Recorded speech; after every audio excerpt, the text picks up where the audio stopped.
Hello friends, आज हम पढ़ने वाले हैं फाइनेंशियल एडमिनिस्ट्रेशन सेक्शन बी में एग्जीक्यूशन ऑफ बजट। ठीक है, ऑलरेडी ये पढ़ चुके हैं concept and forms and formulation of budget. Now आज हम पढ़ने वाले हैं last topic, execution of budget. Next है एग्जीक्यूशन ऑफ बजट। ठीक है, एग्जीक्यूशन का मतलब है इम्प्लीमेंटेशन ऑफ बजट। फर्स्ट हमने पढ़ा forms and basic concept of budget, जिसमें हम सबसे पहले इंफॉर्मेशन कलेक्ट करते हैं जिसके बेसिस पे बजट बनाया जाता है। सेकेंड स्टेप में हमने पढ़ा फॉर्मुलेशन ऑफ बजट, कि बजट किन किन स्टेप्स के थ्रू बनाया जाता है और कैसे पास होता है। थर्ड स्टेप होता है इनैक्टमेंट ऑफ बजट, जो कि सिलेबस में मेंशन नहीं है। ठीक है, लेकिन मैं उसके क्वेश्चंस एमसीक्यूज में कराऊंगी, बिकॉज कंपटीशन है, तो मे बी क्वेश्चन उससे भी आ सकते हैं। थ्योरी पार्ट हम कवर नहीं कर रहे हैं, लेकिन हम एमसीक्यूज करेंगे। जो भी इंपॉर्टेंट क्वेश्चन है इनैक्टमेंट से रिलेटेड वो हम एमसीक्यूज में करेंगे। ठीक है, जो लास्ट टॉपिक मेंशन है सिलेबस में वो है एग्जीक्यूशन ऑफ बजट। तो आज हम पढ़ने वाले हैं आफ्टर इनैक्टमेंट होता है एग्जीक्यूशन, कैसे फिर उसको इम्प्लीमेंट किया जाए पब्लिक में। ठीक है, इम्प्लीमेंटेशन ऑफ बजट ये बोल सकते हैं आप। तो फर्स्ट लाइन है the execution of budget means the enforcement and implementation और implementation of budget after its enactment by the parliament. ठीक है, एक बार पार्लियामेंट से कानूनी तौर पे बजट पास हो जाता है, फिर उस जो नेक्स्ट स्टेप आता है कि उसको इम्प्लीमेंट कैसे करा जाए, लागू कैसे करा जाए पब्लिक में। ठीक है, in other words it means the implementation of appropriation act. Appropriation act क्या होता है? Dealing with the expenditure part. ठीक है, and the finance act which is dealing with the revenue part. ठीक है, तो एप्रोप्रिएट एक्ट और फाइनेंस एक्ट को कैसे इंप्लीमेंट करें, यही क्या होता है? Execution of budget. The budget is executed by various administrative ministry departments under the overall control and direction of finance ministry. ठीक है, तो बजट क्या होती है? बजट को एग्जीक्यूट कराने में बहुत सारी डिफरेंट एडमिनिस्ट्रेटिव मिनिस्ट्रीज और डिपार्टमेंट्स वर्क करते हैं उसको एग्जीक्यूट कराने के लिए। और जो ओवरऑल कंट्रोल और डायरेक्शन होता है वो किसका होता है? फाइनेंस मिनिस्ट्री का होता है उन एडमिनिस्ट्रेटिव मिनिस्ट्रीज और डिपार्टमेंट्स पे। ठीक है, in other words the overall responsibility regarding the execution of budget lies with the finance ministry. ठीक है, तो ओवरऑल जो रिस्पॉन्सिबिलिटी होती है, फाइनल रिस्पॉन्सिबिलिटी वो किसकी होती है? फाइनेंस मिनिस्ट्री की होती है। अब वो फाइनेंस मिनिस्ट्री कौन है इंडिया में? The central financial agency of government of India. ठीक है, वो कौन सी है? The central financial agency of government of India. तो इसकी ही पूरी रिस्पॉन्सिबिलिटी होती है सभी डिपार्टमेंट से बजट को इंप्लीमेंट कराने की। ठीक है, अब बजट में दो पार्ट्स हैं, एक तो है एक्सपेंडिचर पार्ट, ठीक है, कितना खर्च होने वाला है बजट में, और दूसरा है रेवेन्यू पार्ट, कि कितना गवर्नमेंट को मिलने वाला है, कितना रेवेन्यू कलेक्ट होने वाला है। तो फर्स्ट पार्ट है expenditure part. The financial control exercised by finance ministry has been very tight, ठीक है, due to excessive concentration of financial authority in it. अब जो फाइनेंशियल कंट्रोल होता है फाइनेंस मिनिस्ट्री का, वो बहुत ज्यादा टाइट होता है। क्यों होता है? क्योंकि सारी जो फाइनेंशियल अथॉरिटी होती है वो फाइनेंस मिनिस्ट्री के पास होती है, कंसंट्रेशन जो होती है वो सब फाइनेंशियल मिनिस्ट्री की होती है, वही रिस्पॉन्सिबल होता है, एंड रिस्पॉन्सिबल जिसे कहते हैं, अल्टीमेट जो रिस्पॉन्सिबिलिटी है वो फाइनेंस मिनिस्ट्री की है। तो उसका जो कंट्रोल होता है वो बहुत ज्यादा टाइट होता है। However, this control has been relaxed in course of time through various scheme of delegation of powers by which the administrative ministries are granted. अब आप क्या करते हैं, ये कंट्रोल थोड़ा रिलैक्स्ड हो जाता है। कब हो जाता है? जब फाइनेंस मिनिस्ट्री पावर्स डेलीकेट कर देती है एडमिनिस्ट्रेटिव मिनिस्ट्रीज को। ठीक है, और उनको थोड़ी फ्रीडम दे देती है और फ्लेक्सिबिलिटी दे देती है एक्सपेंडिचर को मैनेज करने की। ठीक है, अब मान लीजिए एक जो सेंट्रल यूनिट है, फाइनेंस मिनिस्ट्री है, अगर सारी पावर वो खुद के पास रहेगी तो फिर इतनी बड़ी कंट्रीज में बजट को इम्प्लीमेंट करना पॉसिबल नहीं है। स्पेशली जो एक्सपेंडिचर पार्ट है, ठीक है, कौन से प्रोजेक्ट में कहाँ कितना पैसा देना है, कौन से नए प्रोजेक्ट है, ये सब चीजें एक अकेली मिनिस्ट्री नहीं कर सकती है। तो वो क्या करती है, पावर डेलीगेट कर देती है एडमिनिस्ट्रेटिव मिनिस्ट्रीज को, और उनको थोड़ी फ्रीडम ऑफ फ्लेक्सिबिलिटी होती है जिससे वो एक्सपेंडिचर को मैनेज कर सकते हैं, जो भी गिवन एक्सपेंडिचर होता है फाइनेंस मिनिस्ट्री के द्वारा। ठीक है, नेक्स्ट है the finance ministry controls the expenditure of administrative ministries department in the following veg. अब जो फाइनेंस मिनिस्ट्री है वो कैसे एडमिनिस्ट्रेटिव मिनिस्ट्रीज और डिपार्टमेंट्स के एक्सपेंडिचर को कंट्रोल करता है। ठीक है, क्योंकि एंड अथॉरिटी जो है वो फाइनेंस मिनिस्ट्री की है। तो कुछ तरीके हैं, वो क्या क्या है। फर्स्ट है approval of policies and programme in principle. ठीक है, तो ऐसी पॉलिसीज और प्रोग्राम्स को अप्रूव करना जो कि किससे रिलेटेड है, जो भी काम होने वाला है, जो नेक्स्ट फाइनेंशियल ईयर में जो प्रोजेक्ट्स हैं उनसे रिलेटेड पॉलिसीज और प्रोग्राम को अप्रूव करना। Acceptance of provision in the budget estimate, और ऐसे नियम कानूनों को एक्सेप्ट करना जो बजट एस्टिमेट से रिलेटेड है। ठीक है, मतलब एक नियम कानून के थ्रू के द्वारा बजट एस्टिमेट बनाना, ऐसे नहीं कि कुछ भी जिसने जो भी एस्टिमेट दिया उसको अप्रूव कर दिया, नहीं, there should be a provision for acceptance in the budget estimate. Next है सैंक्शन एक्सपेंडिचर। ठीक है, एक्सपेंडिचर सैंक्शन करना, किसको सैंक्शन करना, ऐसी अथॉरिटीज को जिनको पावर दी गई है, डेलीगेट की गई है, स्पेंडिंग अथॉरिटीज, ठीक है, जो स्पेंड कर सकती हैं, ऐसी अथॉरिटीज को पावर डेलीगेट करना। और वो अथॉरिटीज कौन सी होती हैं, एडमिनिस्ट्रेटिव मिनिस्ट्रीज होती हैं। ठीक है, इनको सैंक्शन करना एक्सपेंडिचर। नेक्स्ट है providing financial advice through the integrated financial adviser, और फाइनेंशियल एडवाइस भी प्रोवाइड करना किसके थ्रू, इंटीग्रेटेड फाइनेंशियल एडवाइजर। अब इंटीग्रेटेड का मतलब क्या हुआ, जो कि फाइनेंस मिनिस्ट्री और एडमिनिस्ट्रेटिव मिनिस्ट्री दोनों का ही पार्ट हो, दोनों में ही इंटीग्रेट हो।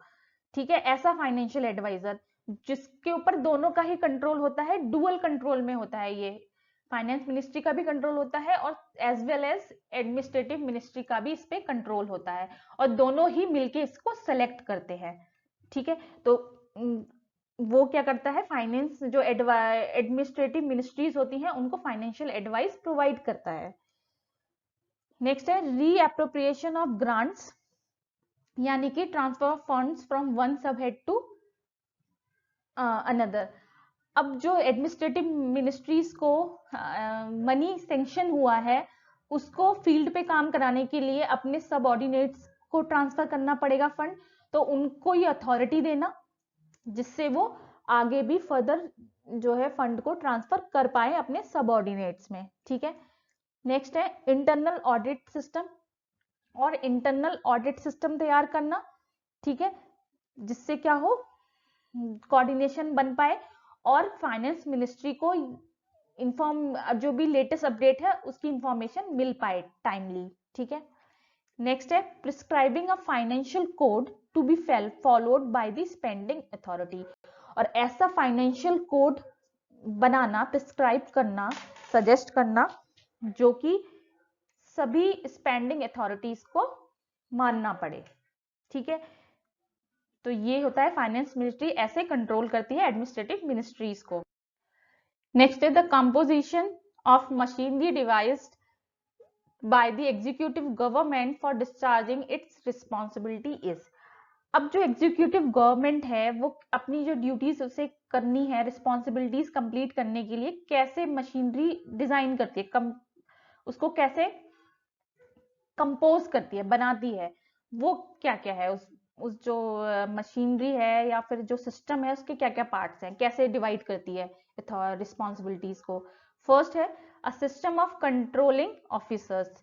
सबसे पहले वो एक ऐसा सिस्टम बनाती है कंट्रोलिंग ऑफिसर्स का जो कंट्रोल कर पाए, और वो जनरली कौन होते हैं, हेड ऑफ द मिनिस्ट्री या डिपार्टमेंट होते हैं, एचओडी होते हैं या फिर हेड ऑफ द मिनिस्ट्रीज होते हैं। ऐसे लोग जो सिस्टम को जो ऑफिसर्स को कंट्रोल कर पाए, ठीक है। सबसे पहले उनका सिस्टम बनाती है।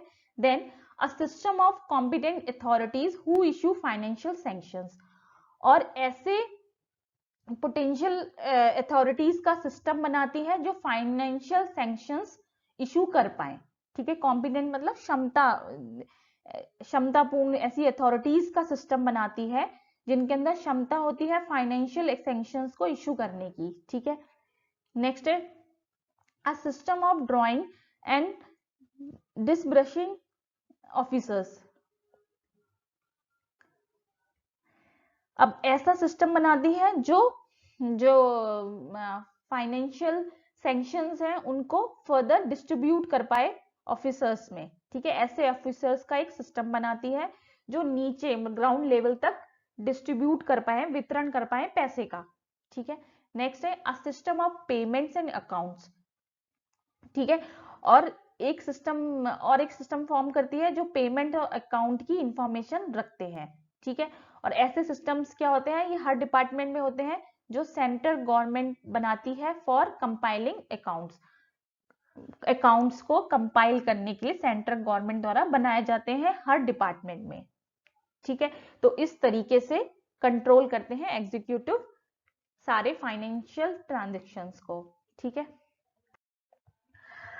अब इंटीग्रेटेड फाइनेंशियल एडवाइजर ये क्या करता है, इसका बहुत इंपॉर्टेंट रोल है क्योंकि ये किसके बीच में कोऑर्डिनेट करता है, फाइनेंस मिनिस्ट्री और एडमिनिस्ट्रेटिव मिनिस्ट्रीज के बीच में कोऑर्डिनेट करता है, ठीक है। अब ये कौन होता है, the integrated financial adviser is the rank of joint secretary और additional secretary.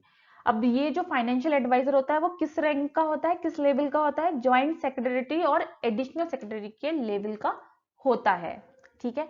He is selected jointly by the administrative ministry and finance ministry and his confidential report is written jointly by the both ministries, ठीक है। तो दोनों ministry मिलकर इसे select करती हैं और उसकी जो कॉन्फिडेंशियल रिपोर्ट होती है वो भी ये दोनों ही लिखते हैं, ठीक है।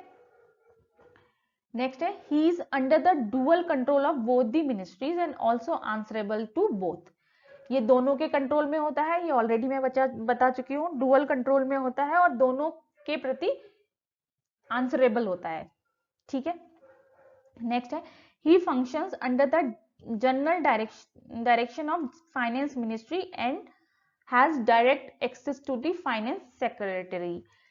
तो ये किसके डायरेक्शन में होता है, फाइनेंस मिनिस्ट्री के डायरेक्ट डायरेक्शन में होता है, ठीक है। और ये किसको डायरेक्टली एक्सेस कर सकता है, जो फाइनेंस मिनिस्ट्री का सेक्रेटरी होता है उससे डायरेक्ट एक्सेस कर सकता है। He has the following powers and functions. अब इसके पास कौन कौन सी पावर्स और फंक्शंस हैं वो देखते हैं। फर्स्ट है प्रिपरेशन ऑफ बजट प्रिपरेशन में इसका रोल है। नेक्स्ट है scrutiny of project and programmes for the approval of finance ministry. अब फाइनेंस मिनिस्ट्री से अप्रूवल के लिए ये क्या करता है, प्रोजेक्ट और प्रोग्राम्स को सेलेक्ट करता है, उनकी स्क्रूटनी करता है। नेक्स्ट है पोस्ट बजट विजिलेंस, यानी कि जब बजट इंप्लीमेंट होता है उसके बाद उसके प्रति जो भी इंफॉर्मेशन है, अपडेट है उसको कलेक्ट करना भी इसी का काम होता है।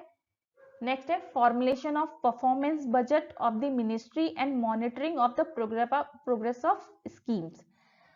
अब ऐसे बजट को बनाना, उसकी परफॉर्मेंस को चेक करना, ठीक है। मिनिस्ट्री के जो बजट है उसकी परफॉर्मेंस को चेक करना और उसको मॉनिटर करना, उसकी प्रोग्रेस को मॉनिटर करना, ये भी किसका काम होता है, इंटीग्रेटेड फाइनेंशियल एडवाइजर का काम होता है। नेक्स्ट है assisting the secretary in discharge of his responsibility as the chief accounting authority of the ministry। और जो फाइनेंस मिनिस्ट्री का सेक्रेटरी होता है उसकी हेल्प करता है ये, उसकी किसमें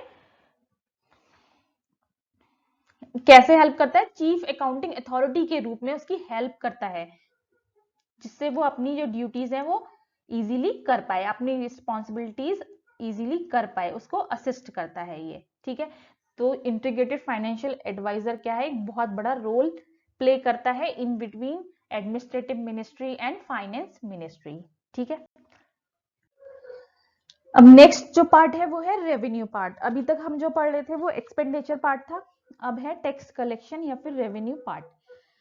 अब जो रेवेन्यू साइड है उसमें क्या क्या इन्वॉल्व है, 3 स्टेप्स इन्वॉल्व है। फर्स्ट है कलेक्शन ऑफ रेवेन्यूज कलेक्ट करना, custody of the collected fund, और जो फंड कलेक्ट हुआ है उसकी कस्टडी और डिस्ट्रीब्यूशन ऑफ फंड, और फर्दर वो फंड कैसे डिस्ट्रीब्यूट होना है वो, ये तीनों आता है execution of budget on the revenue side. ठीक है, अब the collection of revenue involve the following stages. Collection of revenue की स्टेजेस है। फर्स्ट स्टेज है devising a suitable machinery for tax administration and determination of procedure. ठीक है, अब ऐसी मशीनरी तैयार करना जो टैक्स कलेक्ट कर पाए और प्रोसीजर डिटरमाइन कर पाए टैक्स कलेक्ट करने का। ठीक है, ऐसी मशीनरी को तैयार करना। नेक्स्ट है असेसमेंट ऑफ टैक्स, कि कितना टैक्स बनता है, कौन कौन लोग हैं जिनको टैक्स पे करना है, कौन कौन टैक्स पेइंग लिस्ट में है, ये सब प्रोसीजर्स, ये सब लिस्ट बनाना। ठीक है, ये आता है असेसमेंट ऑफ टैक्स में। ठीक है, नेक्स्ट है making provisions for hearing of objections and appeals, और ऐसे नियम बनाना जो किसको सुने, जो भी ऑब्जेक्शंस और अपील्स हैं टैक्स पेयर की, उनको सुनने के लिए नियम कानून बनाना, ये भी किसके अंडर आता है, कलेक्शन ऑफ रेवेन्यूज की स्टेजेस में आता है। ठीक है, अब नेक्स्ट है कलेक्शन। कलेक्शन का मतलब है जो जो लोग लिस्ट में हैं टैक्स पेयर की, उनसे कलेक्ट करना। ठीक है, नेक्स्ट है फॉलोइंग अप, अब जो डिफॉल्टर्स हैं जिन्होंने पेमेंट नहीं दिया है उनसे फॉलो अप लेना। ठीक है, तो ये सब किसकी आ गई, स्टेजेस हो गई टैक्स कलेक्शन की। The Department of Revenue of Finance Ministry exercise overall control and supervision over the machinery charged.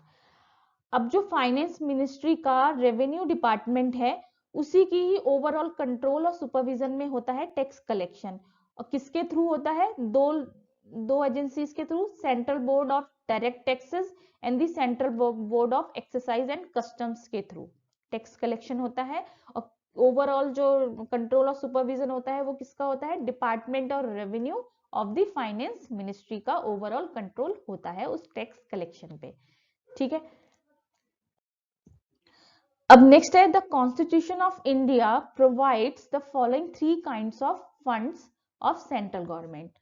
ठीक है, इंडिया कॉन्स्टिट्यूशन में 3 तरीके के सेंट्रल गवर्नमेंट फंड्स हैं, वो कौन कौन से हैं। फर्स्ट है consolidate fund of India which is mentioned in article 266.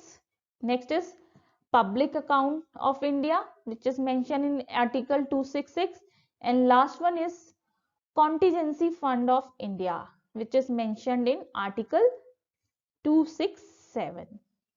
ठीक है, अब ये फंड्स कौन कौन से हैं इनको अब डिटेल में पढ़ते हैं। फर्स्ट है कंसोलिडेटेड फंड ऑफ इंडिया। ठीक है, it is a fund to which all receipts are credited and all payments are debited. ठीक है, ये कौन सा फंड है जिसमें जितना भी टैक्स कलेक्शन हुआ है वो क्रेडिट होता है और जितना भी एक्सपेंडिचर होता है वो डेबिट होता है। ठीक है, तो वो जो फंड है वो क्या है, कंसोलिडेट फंड है, किसका, इंडिया का। अब जैसे the revenues received by the government of India, जितना रेवेन्यू रिसीव्ड होता है गवर्नमेंट ऑफ इंडिया को वो किसका पार्ट है, कंसोलिडेट फंड का पार्ट है। All loans raised by the government by issue of treasury bills, loans और ways and means of advances, और जो भी लोन राइज होता है ठीक है गवर्नमेंट के द्वारा, वो सब भी किसी का पार्ट होता है, कंसोलिडेट फंड का पार्ट होता है। नेक्स्ट है all monies received by the government in repayment of loans shall form the consolidated fund of India. ठीक है, लोन के अगेंस्ट जो भी इंटरेस्ट दिया जाता है, रीपेमेंट किया जाता है, वो भी किसका पार्ट होता है, कंसोलिडेट फंड का पार्ट होता है।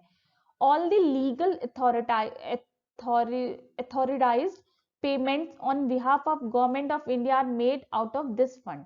और जितने भी लीगल पेमेंट्स होते हैं गवर्नमेंट ऑफ इंडिया के बिहाफ पे, वो कहां से होते हैं?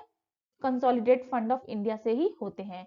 No monies out of this fund can be appropriate, issued or drawn except in accordance with the parliamentary law।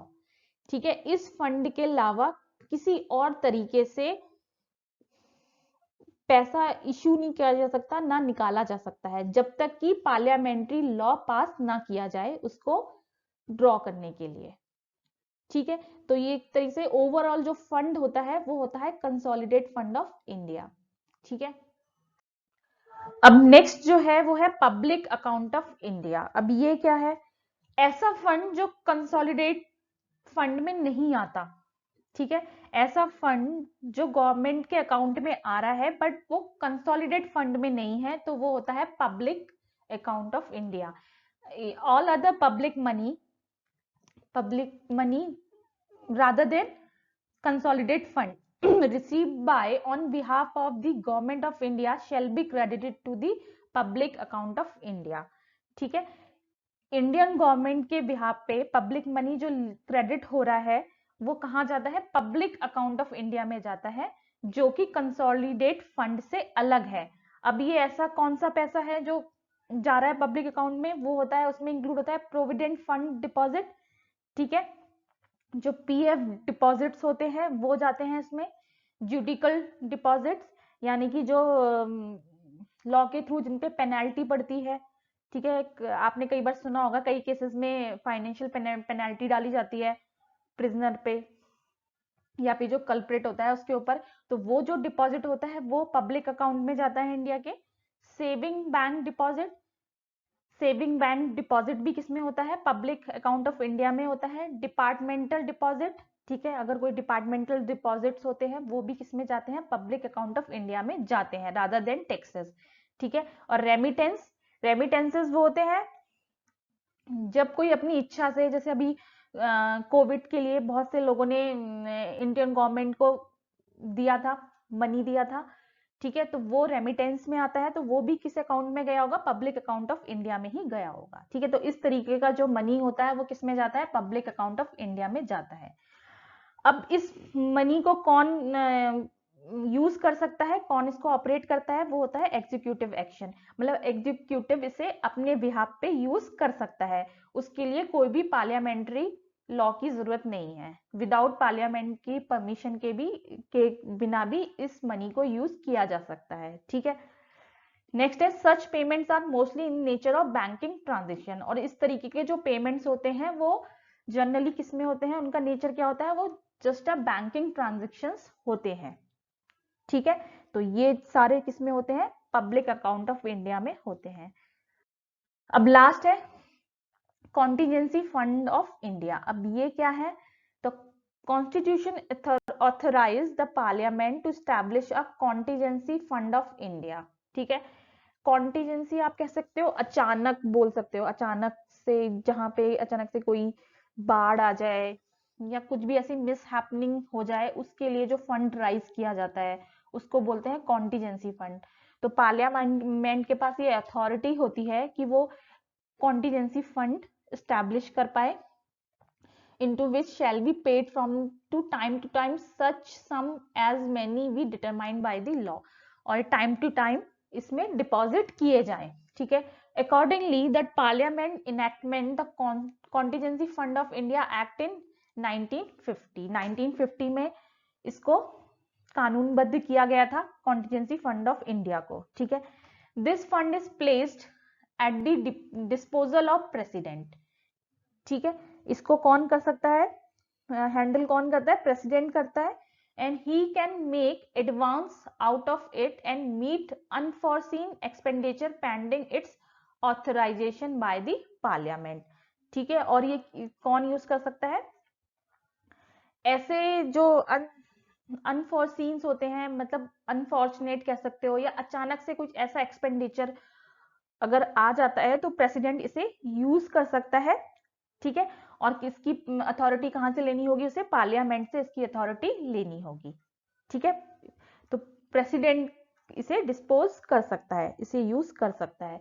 This fund is held by the finance secretary on behalf of president, और president के behalf पे finance secretary भी इसे use कर सकता है, ठीक है। Like the public account of India, it is also operated by executive action. जैसे कि पब्लिक अकाउंट को एग्जीक्यूटिव हैंडल करता था, इस अकाउंट को भी इस जो होता है ये भी एग्जीक्यूटिव एक्शन के अंडर ही आता है, ठीक है। तो ये क्या हमारा कॉन्टीजेंसी फंड, जो कि कुछ अनफोर्सीन एक्सपेंडिचर में काम में आता है, ठीक है। तो ये हमारा फाइनेंशियल एडमिनिस्ट्रेशन कंप्लीट हो गया। अब इसके एमसीक्यूज बचे हैं, वो जल्दी मैं अपलोड कर दूंगी, ठीक है। और ये हमारा पूरा एडमिनिस्ट्रेशन पार्ट आज कंप्लीट हो गया। अब एक या कल या आई थिंक मंडे से हम मॉडल पेपर्स करेंगे, ठीक है। और वो कैसे करेंगे उसकी स्ट्रैटेजी मैं आपको बता दूंगी, ठीक है। ऐसे ही पढ़ते रहिए। Thank you so much, take care, bye bye.